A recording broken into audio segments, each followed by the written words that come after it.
What is going on, lunatics? Guys, today we are here to talk about price action, why I think Luna Classic is about to have a big run, and Zaradar has come up with his answer to the Luna Classic USTC pegging. And we're going to talk a little bit about that right after we talk about the price action. If you haven't already, hit the subscribe button, hit the like button, hit the bell to be notified of new content. And for gosh sakes, leave a comment down below. It helps the video to trend, and share it with your friends. I'm going to post it on YouTube. I'm going to post it on Twitter. I'm going to post it everywhere. Help a brother out. It's not financial advice, but I'm always right. Everybody listen up. Let's get it. I'm trying to put money in your pocket. That crypto wallet. That bing bada bing ching ching big profit.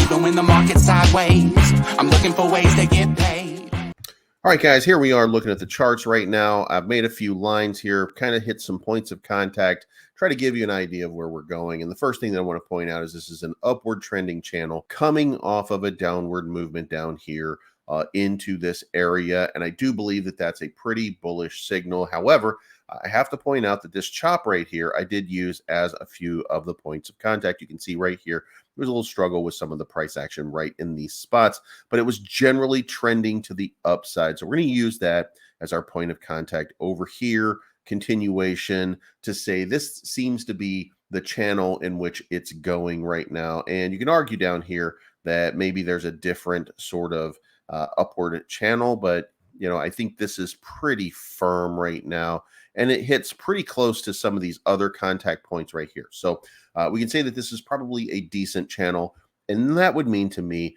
that after a little bit of this right here that we're seeing happening and playing out right here, remember, we got a few more days. We got one more day. I apologize. It should, over the next little while, if you look over here, last time on Saturday is when it started to run. So we didn't get a run this past Saturday. So do we get a run on the Sunday, and does it make a move? Well, if it does, then we're going to be coming up this way. Now, however, I have to point out that the reason for some of this is we come out here and we look at Bitcoin. Bitcoin was doing a little bit. It was feeling, generally speaking, it was feeling a little bit worse off, which we've established that when Bitcoin is down, Luna Classic is up, and we've seen kind of the reverse. Well, here's what's happening right now. And I want to point out Bitcoin. I know you're not Bitcoin fans, but you might be. But if you follow me for any length of time, then you will know that I've been following this trend line. This trend line is a very old trend line, and it goes back to the all-time high, 68,000, 69,000 up here. And then we started this downward motion. It was, it was the end of whatever fake pump the institutions gave us at that time. I do believe the bull run was over back here in April, and we were on our way down from there. This whole area here in November of last year and October of last year, that was a manufactured institutional pump. I mean, let's face it, guys, retail, we don't have enough money, because if we had enough money, we wouldn't be sitting where we are right now, right? So that's institutional money that was coming into the market. So then we have to look at all these points of contact. We see right here, we tested this thing diligently at this point right here to see what was going to happen, and got soundly rejected. At no point has it made it over this trend line. Now, flash forward to where we are now, you'll see just a few, maybe about a month ago, we tested it again. Like, we literally hit the point of contact, and then it just dissipated and it came back down. Well, where are we now? Well, I can say for sure that we have now punched over that line. Not only have we punched over this line a couple of days ago, but we've now started to use it as support, which means that we are on the opposite side of this trend line.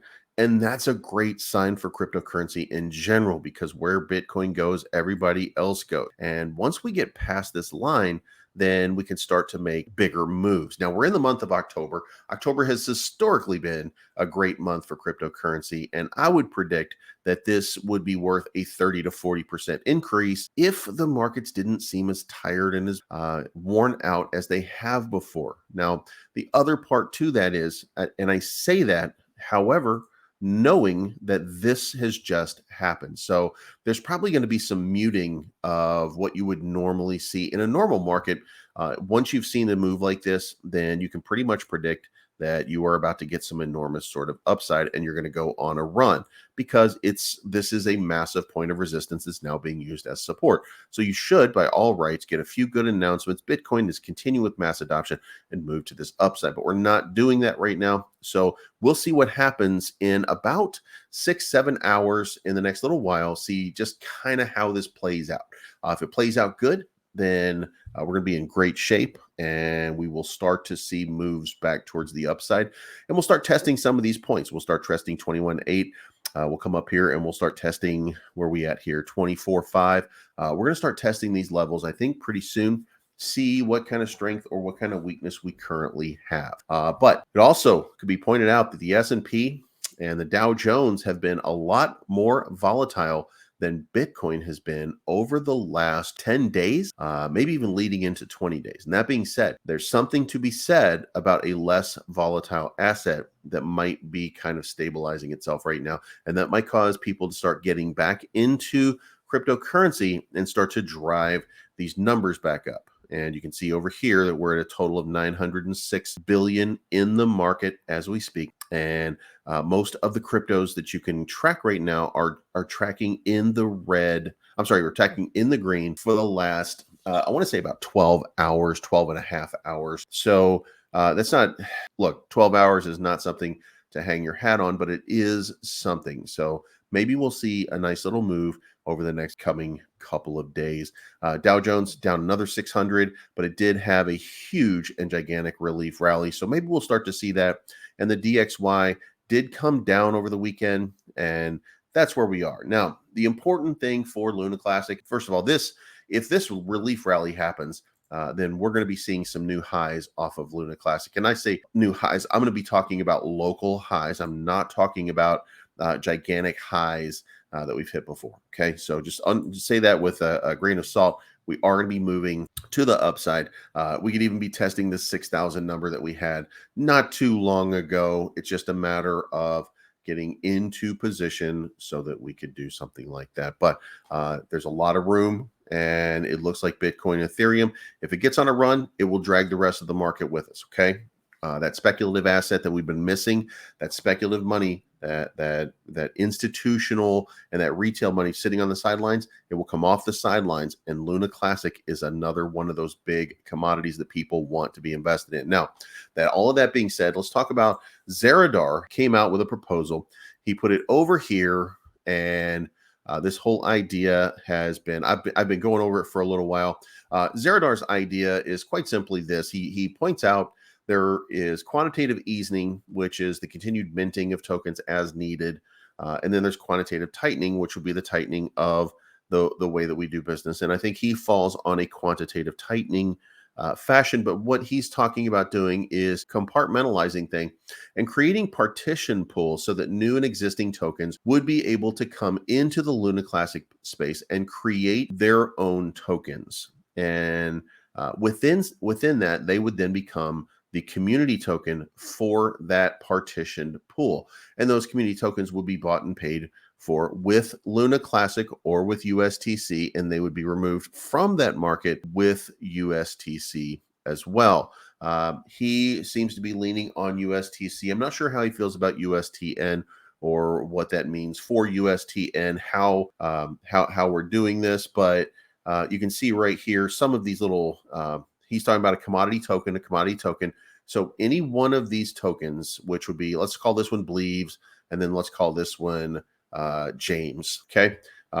This is two different projects that are working on the Luna Classic blockchain, but they would be transacting their money in USTC. They would be transacting their money by taking it in and out of a 10 billion market cap partition pool that would move the money around as needed between each one of these. So there would only be so many tokens that could be minted. There would only be so many dollars that could be inside each one of these little partition pools that would allow money to work. It really doesn't. And by the way, none of this explains any burn. None of this explains anything. None of this is something that it really just kind of falls in line with the tranche concept that Edward came up with the other day. So what we're talking about is no variation. This was just his opinion on what he thinks and why he thinks the things that he thinks. And that's what we're going with right now. But let me know what you think in the comments down below. Go ahead and read it. You can see it over here.